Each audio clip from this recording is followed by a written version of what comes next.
pontos novos que agregam muito. Vamos começar agora utilizando essa ferramenta divina que é a música, né? Tem uma frase que eu gosto muito que fala que quem canta ora duas vezes.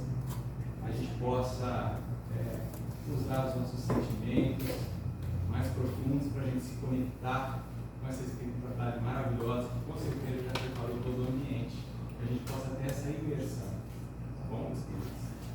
Eu gostaria de começar com uma prece da nossa Mãe Maior, que é a Ave Maria, que a gente possa, nesse momento, sentir todo o amor, todo o carinho dessa Mãe que sempre está presente, cuidando de todos nós que somos seus filhos.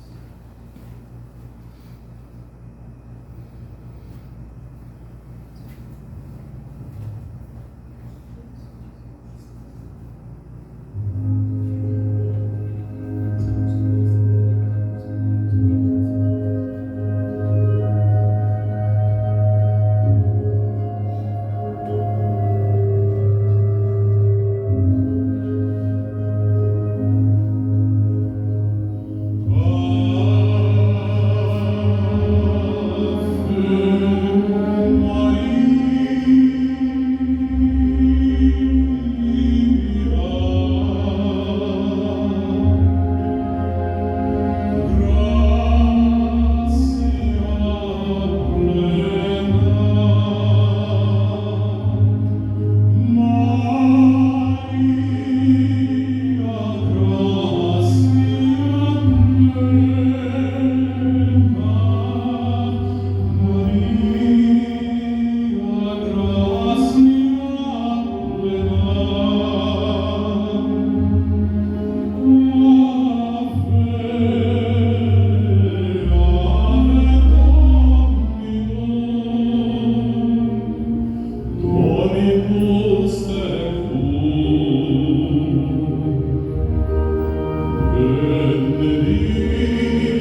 abençoe a todos.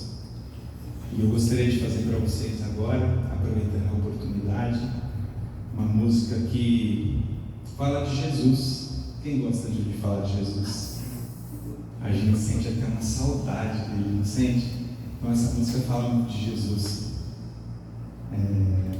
Eu tenho certeza que vocês vão gostar muito.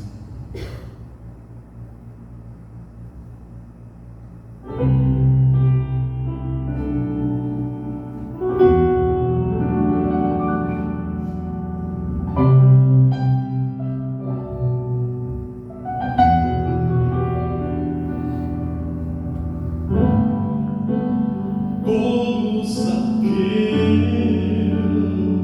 eu quero subir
Deus abençoe a todos.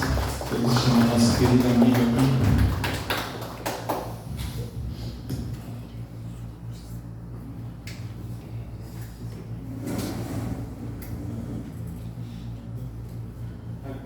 Tá, eu acho que. Vê se está o microfone ligado. Não, sobe tudo.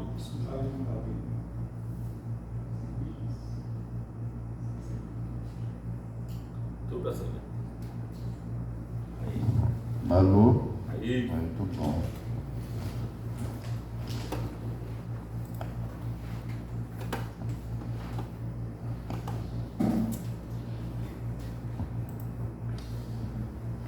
Boa tarde a todos. E que a paz de Deus esteja no coração de cada um dos senhores. Primeiramente, gostaria de agradecer a direção da casa por essa oportunidade que nos deu, né, de virmos aqui hoje para falar aos senhores a respeito de um assunto de interesse do Espiritismo. Porque aquele que fala é o primeiro que aprende, porque tem que estudar, tem que resumir, tem que sistematizar e tem que vir aqui à frente falar. E eu particularmente não uso meios audiovisuais, então tenho que memorizar bastante coisa. Isso tem colaborado muito para o meu estudo, né, e para o meu aperfeiçoamento. Mas isso não quer dizer que eu faço o que está aqui não, viu?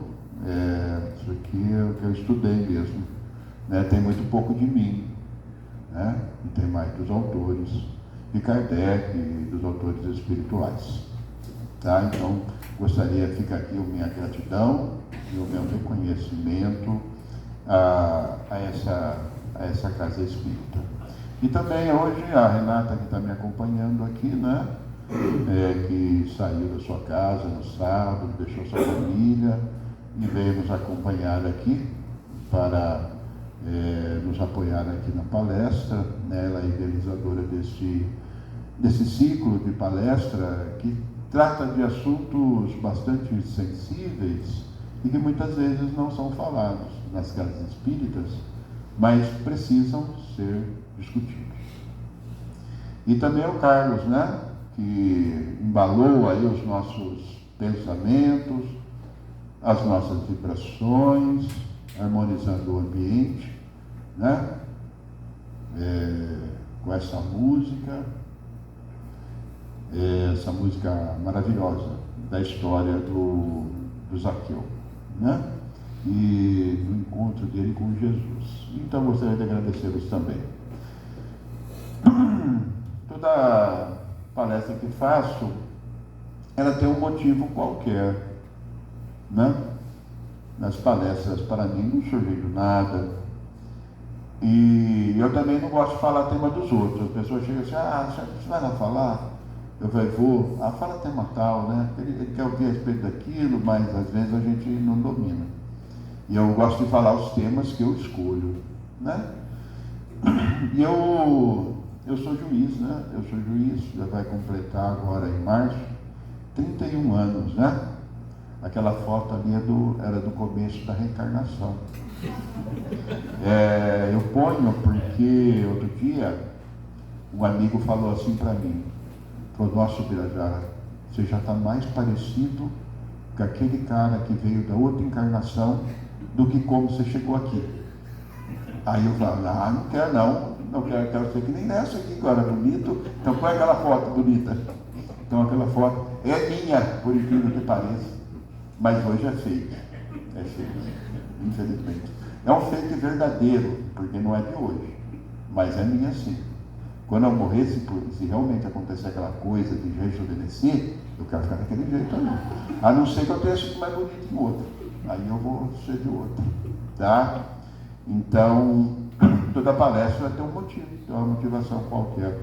E lá no meu serviço, eu recebo publicações diárias de advogados, de juízes, de promotores, procuradores, defensores.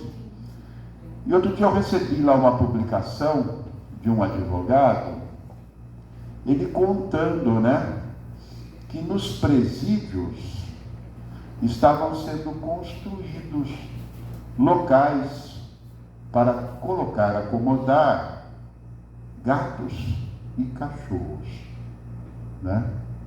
E eu fui policial, sabe? Eu fui policial também. Nossa, já, 31 anos de vez, eu fiquei mais 11 na PM. Então, vocês verem que eu estou no final da encarnação mesmo. Fiquei mais 11 na PM. Na minha época, lá na PM, havia canil em alguns presídios. Mas para que era? Era ali para a segurança do presídio, para evitar fugas e para o pessoal usar na revista de celas. É dificilmente que um preso investe contra um policial com um cachorro do lado, né? Porque o cachorro morde mesmo, né? Então, estavam sendo construídos, estão sendo construídos, mas não era para segurança, não. Eles estavam sendo construídos para conviver com os presos, para desenvolver neles afeto, amor, porque os animais têm essa propriedade, Aliás, lá no nosso lar tem aquelas caravanas que vão ao umbral, né? E lá são retratadas aves, são retratados outros animais que conseguem dissipar aquelas energias. E aqui eles fazem as mesmas coisas também, né? Por isso que um animal muitas vezes alegra um ambiente, né? Muda uma condição de ser, muda uma condição do momento, né? Então esses animais estavam sendo criados lá, nos presídios, para conviver com os presos. E lá o autor ele escrevia o seguinte, que a relação dos homens com os animais, ela passou por 3 momentos. No passado, os animais eram utilizados para a segurança dos homens e para o trabalho. Por exemplo, o cachorro para dar segurança ao homem e o animal, um boi, um jumento, uma mula, para puxar o arado. Depois o tempo passou e esses animais, o ser humano passou a viver mais e esses animais passaram a ser objeto de companhia, quando as pessoas ficavam sozinhas. E hoje, eles são quase um membro da família.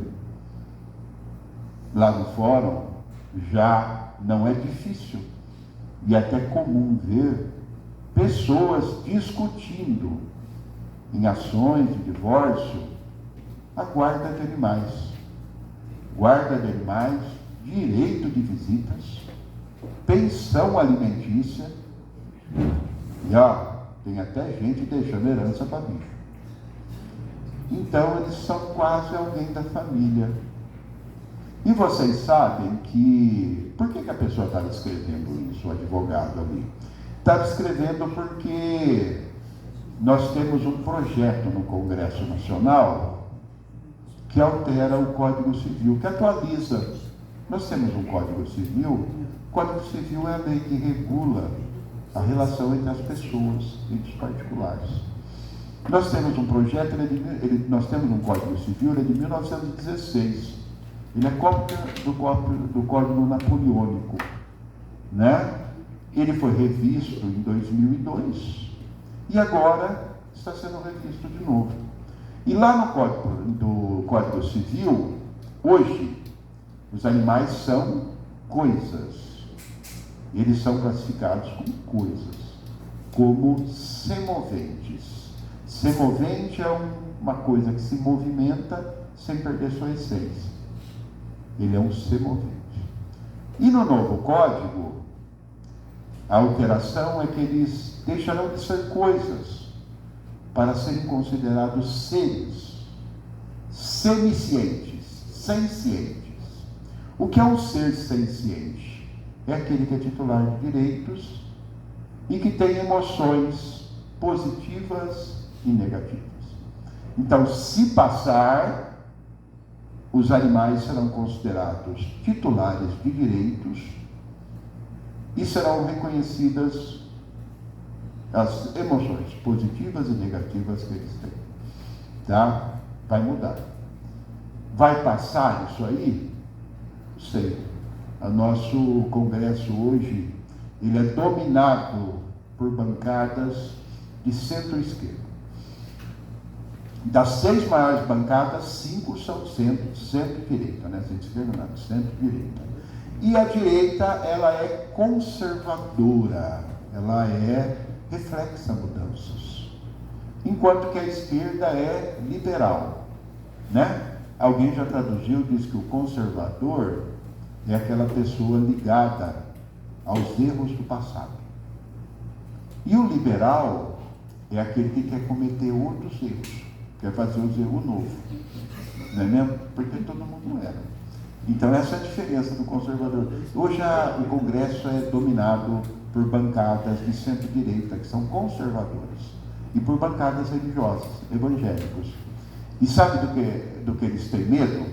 Que vai reconhecer direito para animal, vai aparecer alguém querendo casar com o bicho. Né? Mas está lá para discutir. Mas a ideia é que vai surgir um novo tipo de família, que recebe o nome de família multiespécie. O que é uma família? Família é um grupo de pessoas que normalmente vivem no ambiente doméstico e são vinculados por laços de convivência, afeto, amor e identidade de ideias. Né? É assim, devia ser pelo menos. Essa é a definição, né? Não devia ter lei Maria da Penha, feminicídio. Essa é a definição. Então, essa família seria composta por elementos do mundo mineral, vegetal, animal e hominal. Tá?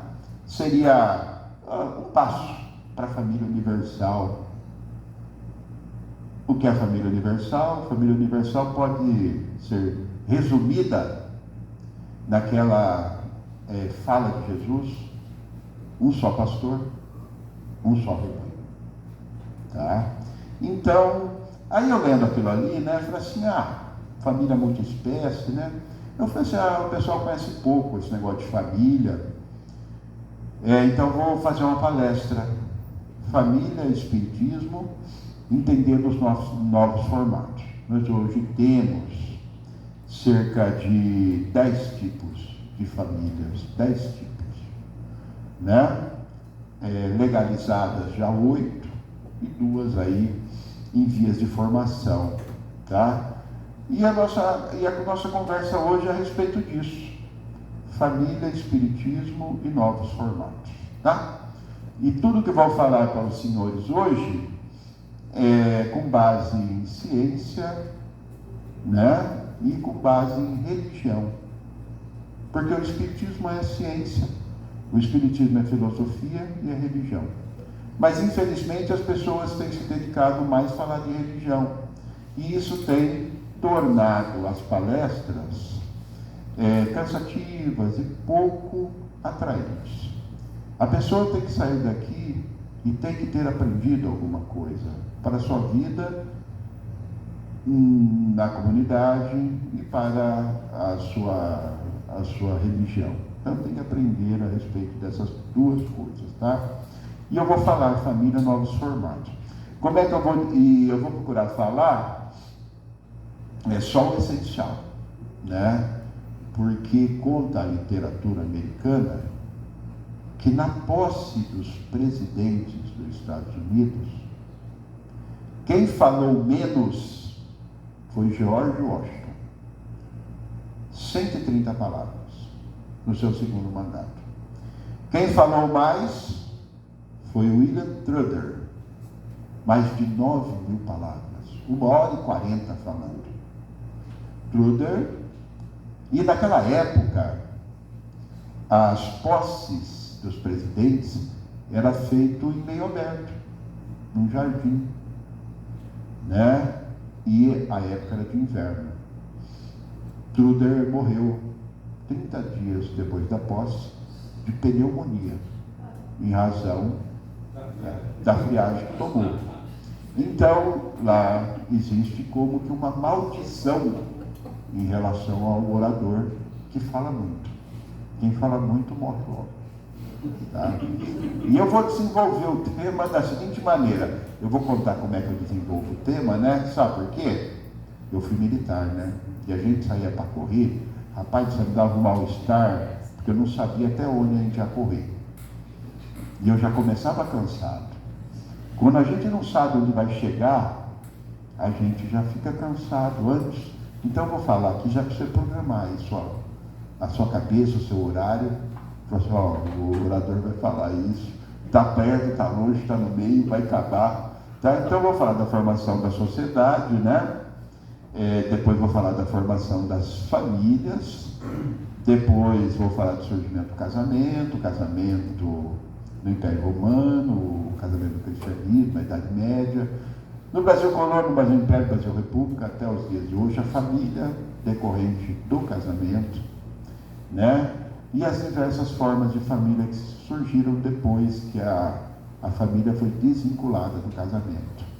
Tudo à luz da ciência, tudo à luz do espiritismo, tá? Então, vou procurar aqui, e depois vamos tirar algumas conclusões e mostrar para vocês como o espiritismo vai sobreviver, né? Outro dia assisti uma palestra no final da pandemia e perguntaram lá pro orador o que seria do espiritismo após a pandemia. E ele lembrou uma fala do Emmanuel, né, que dizia o seguinte, que o espiritismo sobreviverá, falava mais ou menos assim, né, conosco, sem nosco e apesar de nosco, não é mesmo? Porque o espiritismo é a lei natural. Né? E a lei natural vai se impor. E a lei natural vai se transformar em lei material, de acordo com o nosso processo, o nosso progresso. Então o espiritismo ele vai sobreviver, ainda que sem esse nome, mas pelos seus ensinamentos, que são provenientes da lei de Deus. Tá? Então vamos lá, vamos começar pelo surgimento da sociedade, vamos falar da ciência. Se você pegar um dicionário e procurar lá o termo sociedade, vai estar escrito o seguinte, que é reunião de mais de uma pessoa com um determinado fim. Duas pessoas com um determinado fim.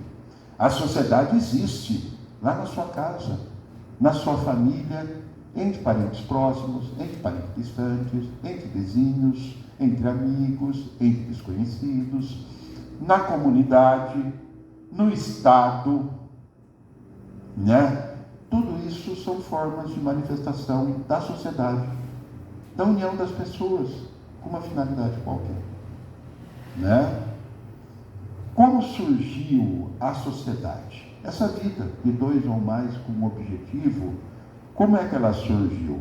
Né? Contam os sociólogos e os antropólogos que na pré-história, há milhões de anos atrás, no primeiro período da pré-história, no período paleolítico, surgiu a sociedade.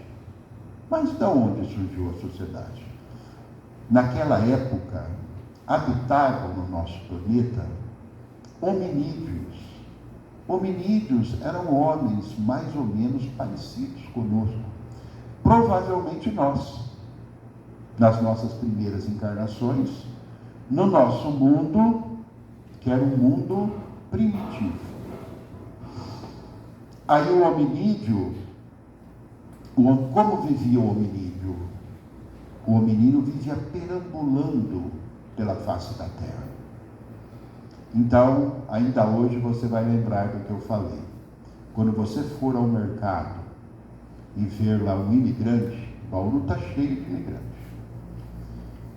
Venezuelanos, colombianos, japoneses, haitianos e cubanos.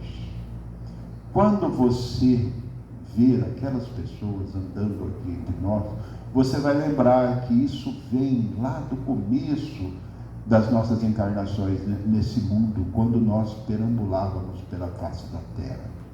Por Por que o hominídeo perambulava pela face da terra? Porque ele procurava o que comer e viver em paz.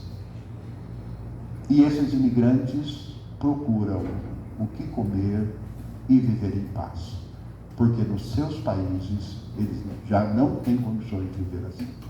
Então, esse é o primeiro e fundamental direito do ser humano: andar pela face da terra, procurar um lugar para se alimentar, procurar um lugar para viver em paz.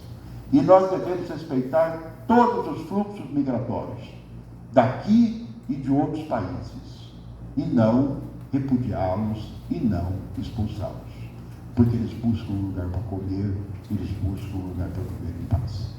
E o hominídeo vivia assim, perambulando pela face da terra. E ele vivia da coleta de frutos, de raízes. E ele vivia da caça e da pesca. E ele era nômade. E ele se defendia com armas improvisadas, de pedras, de pau e de couros de animais. Aí surgiu a sociedade. Como? O hominídeo, ele olhou para o seu corpo e viu que ele não era forte. Qualquer animal de porte médio poderia dominá-lo. O hominídeo, ele viu que ele não tinha uma pele grossa. Qualquer animal poderia mordê-lo e devorá-lo. E o hominídeo, ele viu que ele não corria muito não, né? Para correr do perigo, né?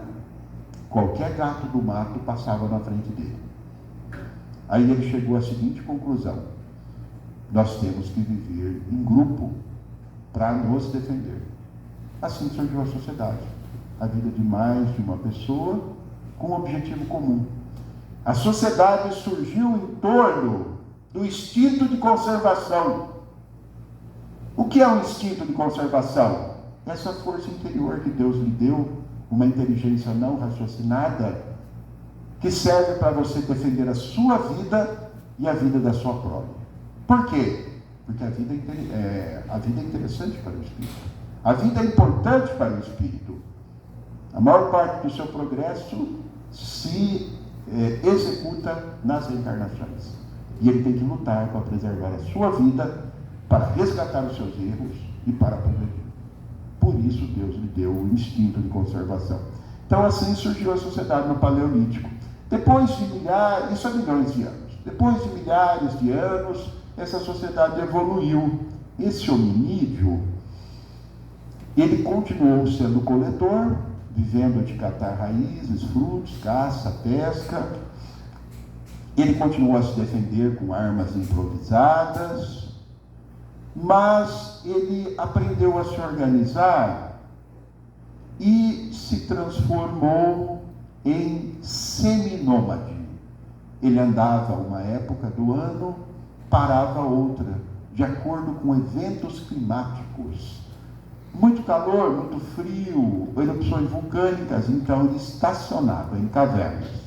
Foi nessa época que surgiram as pinturas rupestres. Andavam em grandes grupos. Isso ocorreu no período mesolítico da pré-história. Depois, passado milhares de anos, nós chegamos ao terceiro período da pré-história, que é o período neolítico. No período neolítico, o que aconteceu? Esse hominídeo, ele aprendeu a cultivar a terra. E já tendo uma organização, e tendo aprendido a cultivar a terra, e domesticar os animais, ele pôde estacionar. Aí, ele, de nômade, se tornou gregário. E já não havia necessidade de viver em grandes grupos. E esses grupos diminuíram. A partir daí surgiram as famílias. As famílias formaram as cidades formaram estados e as nações. Mas a família não era essa família que nós conhecemos hoje. Um grupo de pessoas que habitam o espaço doméstico, vinculados por laços de convivência, de amor e identidade de ideias. Não era nada parecido com isso. Era 30, 40 pessoas, entre homens e mulheres, que viviam juntos. E as mulheres se revezavam entre os homens. E esse tipo de família primitivo, ele era matriarcal. Ele era chefiado por mulheres. Por quê? Porque só a mulher sabia quem é sua prole, quem são seus filhos. Não é mesmo? Porque a mulher é sempre certa. Não é mesmo? A mãe é sempre certa, não é verdade? A mãe ficou com aquele barrigão, a mãe engravidou. A mãe ficou com aquele barrigão.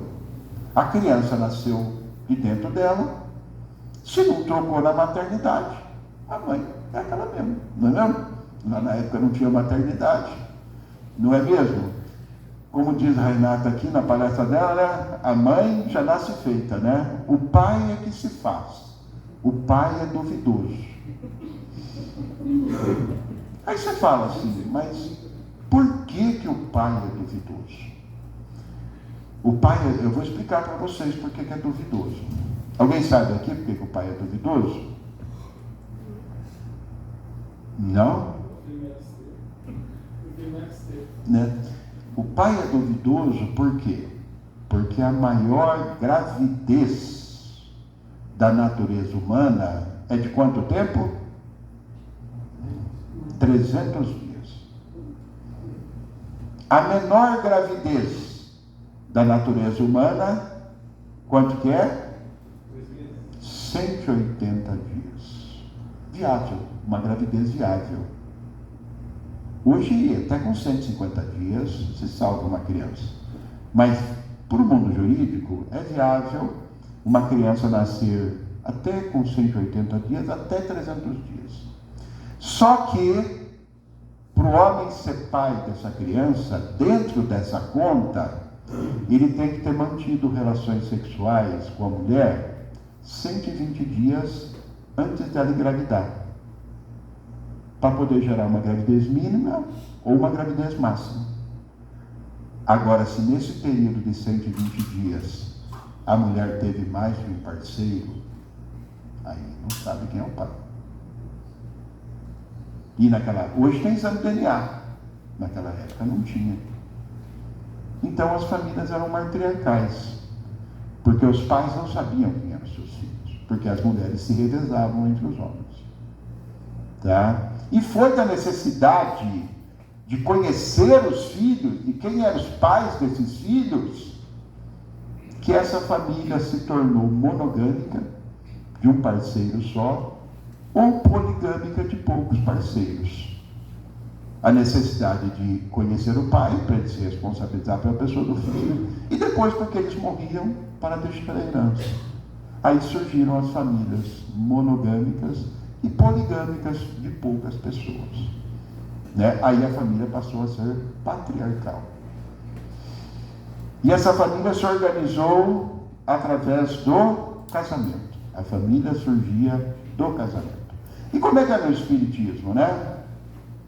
Se você pegar lá no Livro dos Espíritos, na Lei de Sociedade, Kardec pergunta, está na natureza humana viver em sociedade?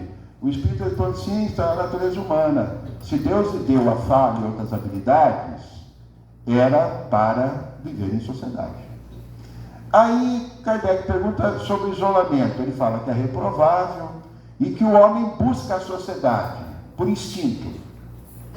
Realmente, então, os Espíritos confirmaram que a sociedade nasce daquele instinto de conservação, da proteção da própria pessoa e da pessoa da família. Depois ele fala assim, como eles têm habilidades diferentes, a vida em sociedade serve para o seu progresso. Nós vivemos em sociedade para o nosso progresso. Sabe por quê? Porque todos os espíritos foram criados simples e ignorantes, não é mesmo? Mas não foram criados ao mesmo tempo. Também não viveram as mesmas vidas. Também não viveram nos mesmos mundos. Também não tomaram as mesmas decisões. Logo, alguns aprenderam algumas coisas, outros aprenderam outras, e o que um sabe ensina o outro. E todos progridem. É assim, o gênio tem a ideia e inventa alguma coisa. Só que o gênio não sabe escrever. Vem o escritor, ele sabe escrever. Ele escreve a ideia do gênio. Só que o escritor não sabe ensinar. Vem o professor e com a sua técnica ensina o aluno. E o aluno aprende o que o gênio inventou, o que o escritor escreveu, o que o professor ensinou, e a ideia é colocada em execução. Um ensina o outro. E nós vivemos em sociedade para o nosso progresso. E também diz o Livro dos Espíritos que nós vivemos em sociedade para a nossa comunidade, para o nosso bem-estar. Isso é verdade? É verdade. Você vai sair daqui agora, chega ali fora, furou o pneu do seu carro. Você liga lá para o socorro do guincho, do borracheiro, ele vem aí e troca. Aí você vai para casa, põe a chave na porta, quebra. Você liga para o chaveiro, ele vai lá e troca. Aí você pega e é sábado, está com preguiça de cozinhar, liga para o aplicativo de comida, ele vai lá e leva lá a comida. Uma pizza, você come a pizza sozinha, toma 1 litro de coca, passa mal, vai lá na UPA, tem alguém para te atender. Então a vida em sociedade é para isso, é para o nosso conforto, para a nossa comodidade. Ela existe para isso. Você fala assim, doutor, é bom que tudo funcionasse, né? Mas tudo, muito pouco o senhor falou e funciona.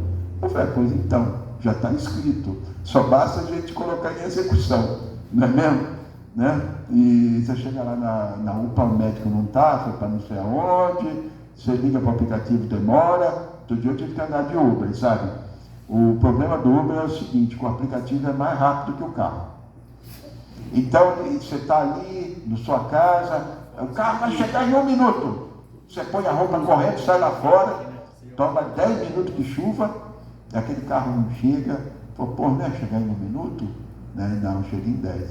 Ou senão faz, semana passada foi pegar o Uber, né? Não vai chegar em 1 minuto. Desci, juro por Deus. Desci correndo lá do prédio, saí, entrei no carro do meu vizinho, que estava parado na frente, esperando a mulher. Eu falei, você é da Uber que vai me levar? Não, eu sou seu vizinho, pô. Eu estou com a mãe aqui, rapaz, disse que ia chegar em 1 minuto. Disse que ia chegar em 1 minuto. Então, era bom que funcionasse. Mas é assim que funciona, né? O Espiritismo confirma essas deduções, já que a ciência tinha deduzido a partir dos estudos de sociólogos e antropólogos, né? Agora, voltando lá para a ciência.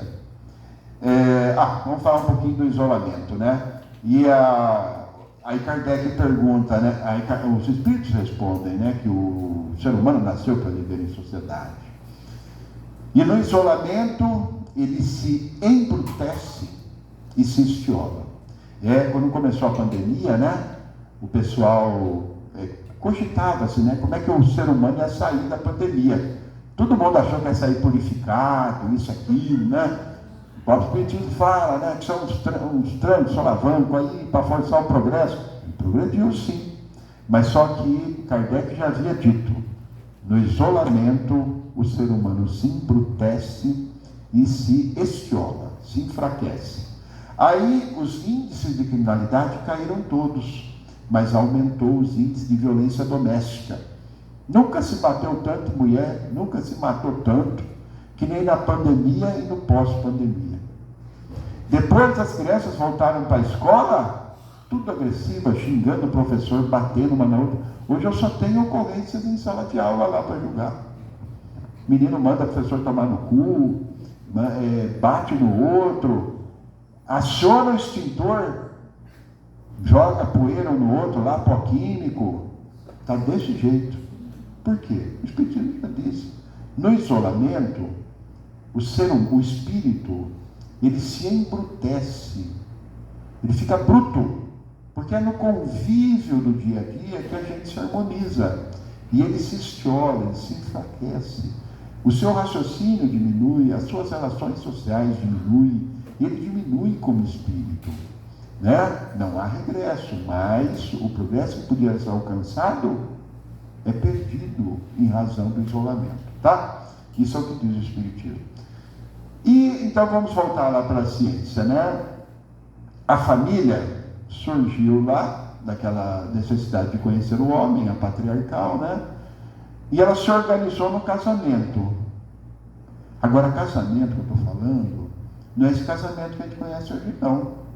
Né? Que você vai lá no cartório, faz os proclamas, marca um dia, vai na igreja, é baseado no consentimento, perante uma autoridade sacerdotal, com testemunha, seguido de festa.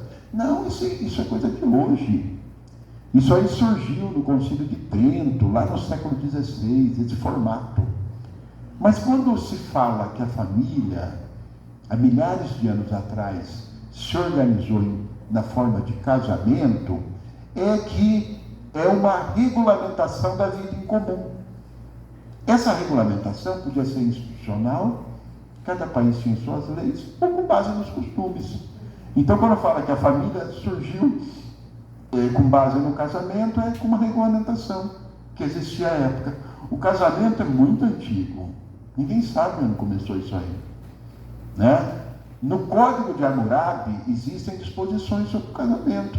O Código de Hammurabi é o código mais antigo que nós conhecemos. Ele vigeu 20 séculos antes de Jesus. Existe uma cópia dele lá no Louvre, uma pedra cúbica, e lá tem disposições sobre casamento. Não é isso que nós vivemos hoje, é uma regulamentação, tá? Então a família se organizou em torno do casamento. E o casamento mais ou menos parecido com o nosso hoje era o casamento romano da época de Jesus. Só que o casamento romano, ele era patriarcal, ou seja, ele era em torno da pessoa do homem. O homem era o rei da casa. O homem era o juiz da casa. E o homem era o sacerdote da casa. E ele decidia tudo. Era assim que funcionava. Aí você para pensar hoje, né, e fala assim, agora eu sei por que tem tanto feminicídio, né? Porque agora a coisa mudou. E o homem tem que dividir o seu poder com a mulher. Aí aparece aquele espírito antigo. Porque vocês acham que quem viveu lá em Roma foi quem? O espírito lá em outro planeta? Evoluído? Não, fomos nós mesmos. Fomos nós mesmos. Nós vivemos daquele jeito. Hoje o homem tem que dividir o poder, ele bate na mulher, mas não vai dividir nada, não. Bate na mulher, mata a mulher. Não é feminicídio. Nunca foi necessária tantas leis para proteger a mulher depois que ela alcançou a sua autonomia. Depois da Revolução Industrial. Que ela foi para o mercado de trabalho, que depois veio o divórcio, a separação, o desquite, depois veio o divórcio, a separação. Não é mesmo? Nunca se precisou fazer tantas leis, porque era o homem que mandava. O homem romano, o homem era o juiz da casa, ele decidia todas as questões. O homem era o rei, mandava em tudo. E o homem era o sacerdote. Essa questão do homem ser o juiz da casa, existe uma história bastante conhecida no meio jurídico, a história de César, o imperador romano. Ele era casado com Cornélia. E Cornélia era muito bonita. E Cornélia pediu para fazer uma festa só com mulheres. E César permitiu. Um rapaz que era apaixonado por Cornélia, ele se fantasiou de mulher e conseguiu entrar na festa. Quando César descobriu, mandou matar Cornélia.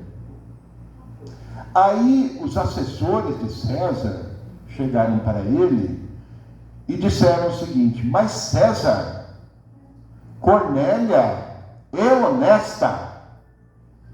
E César olhou para os assessores e falou a célebre frase que chegou até os dias de hoje: a mulher de César não basta ser honesta, ela tem que parecer ser honesta.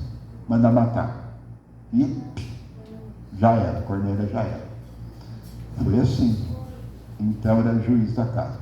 O homem era o sacerdote da casa. O Império Romano, na época de Jesus, a Palestina estava sob o Império Romano. O Império Romano pegava uma parte da Europa, uma parte da África e uma parte do Oriente Médio. Roma era um reino politeísta, muitos deuses. E eles não estavam nem aí com as religiões dos povos dominados. No Império Romano, a religião tinha duas dimensões. Uma dimensão pública, ou seja, em público, você tem que seguir louvar os deuses de Roma e seguir a liturgia do Estado. Dentro de casa, você pode seguir o Deus que você quiser e a liturgia que você quiser. E o homem era o sacerdote da casa, ele é que escolhia a religião e a liturgia a ser professada dentro de casa. Né? E Roma reconhecia algumas crenças e outras não. Aquela que ele reconhecia, ele chamava de religião. O judaísmo era uma religião do Império Romano. O cristianismo não era reconhecido. Quando não era reconhecido, ele era chamado de superstição e você não podia professar. Por isso que os cristãos foram perseguidos e mortos, por superstição.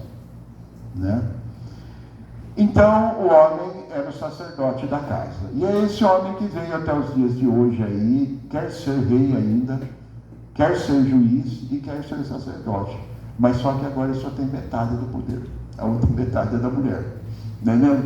Aí dá briga. Então, essa é a origem, né? Aí e o casamento no Espiritismo, né? Nós temos poucas disposições a respeito do casamento no Espiritismo, né? Nós temos a resposta a uma pergunta no Livro dos Espíritos, onde os Espíritos respondem que o surgimento do casamento na humanidade, no mundo, marcou um progresso para a humanidade. Por quê? Porque o encontro fortuito dos sexos, ou seja, sem regras, era um estágio natural no qual viviam os animais. A primeira regra de se viver em sociedade, qual é? Respeitar o direito do outro. Aí Kardec pergunta, mas que direito é esse? Da lei natural? Ela falou, da lei natural. A lei natural ela se divide em leis da física, que regem o movimento dos corpos, e leis morais, que regem o relacionamento entre as pessoas e as pessoas para com Deus. Então tem que respeitar essas leis na convivência. Ele falou assim, e a lei dos homens? Também.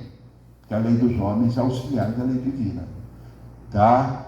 Então, quando surgiu o casamento na humanidade, isso marcou um progresso. E se desapareceu o casamento? Se desaparecer o casamento, nós voltaríamos àquele estágio natural, ou seja, encontros fortuitos sem regras.